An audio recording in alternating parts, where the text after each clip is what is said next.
President Trump delivering a historic speech in Saudi Arabia today with a strong emphasis on uniting in the fight against terrorism. His message to terror supporters was very simple. If you choose the path of terror, your life will be empty, your life will be brief, and your soul will be fully condemned. Joining me now is former Navy SEAL, Fox News contributor, and the author of The Operator, Rob O'Neill. So he put it in these terms. He said, this is good versus evil. It's not about Christian and Jewish and Islam. It's really about barbarians versus civilization. Yes, it's about part of the ideology that's been hijacked. And he said that we're not going to be able to kill our way to it. We're going to need your help.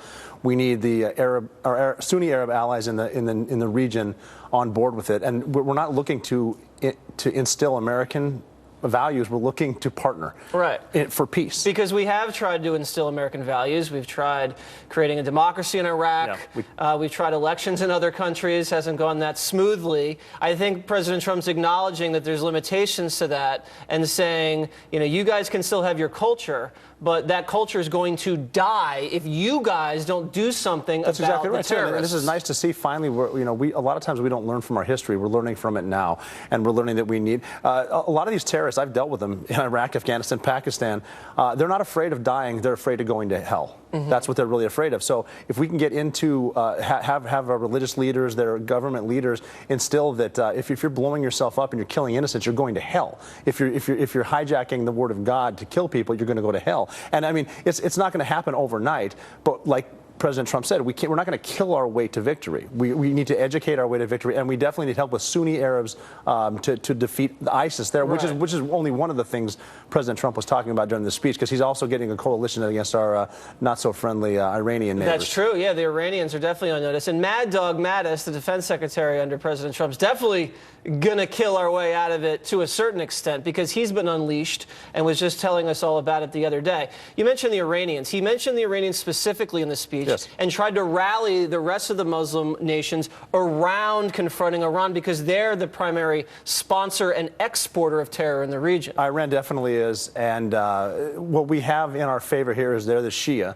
and the Sunnis and the Shia don't get along too well, and Saudi Arabia is worried about the nuclear potential that we gave to Iran, as is Israel, which is neat and interesting, because this will be some stuff up front, but on the back channels, we'll have people like, hopefully, Saudi Arabia, Egypt, maybe some of the other, United Arab Emirates negotiating with Israel. I mean, that has never happened before, and in a strange way, the fact that President Obama gave the Iranians all this dough to slow down their nuclear weapons program might have actually caused the Israelis and some of these Muslim nations to come together. It should, because right now with the Iranians, because of the vacuum in Iraq, what they're doing with the Iranian-backed Shia government in Baghdad, and then all the Revolutionary Guard and the Shia rebels partnering with Hezbollah, all the way to the Mediterranean Sea, and then they have the Houthi rebels that are Iranian-backed, the Houthi, which is always a great word. But they just fired a missile at Riyadh a day before President Trump got there, and it was taken down by an American-made Patriot missile. And they've done it before. They're admitting through their own news agencies that they're shooting missiles at Saudi Arabia in an attempt to surround them as well. Now, this is a very interesting time to get a good coalition. It's a great coalition. He calls it the Arab NATO. Tell us some about the military hardware that we sent over in this $110 billion arms package. There was some radar systems, if I'm not mistaken. Yes. Is this primarily to do what? One of the things they sent over there was the Terminal High Altitude Air Defense System, which is the same anti-missile defense system in South Korea.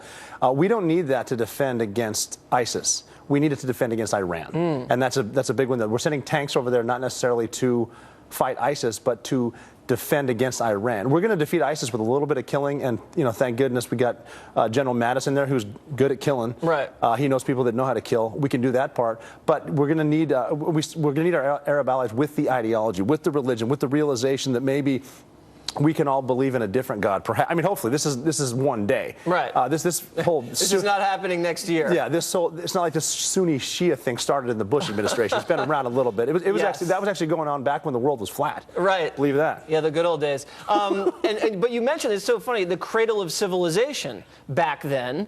This was a huge trade route through to Asia, through the Mediterranean into Europe. There's these great shipping lanes, and I think the president addressed this in his speech and said, let's get back to making people rich again. There's nothing wrong with that, and they have interest in that too. And I've even heard it before, and I've had friends tell me before, when working with some of our Arab allies in Afghanistan and in Iraq, actually yelling at them saying, look at Dubai. Yeah. Look at Bahrain. Look at Istanbul. Yeah. We can have both. Can we have a bunch of Dubais everywhere? I mean, everything is made of gold over there. I mean, if everybody was wealthy, I don't think everybody would be killing each other. It's a modernized Rob, Arab.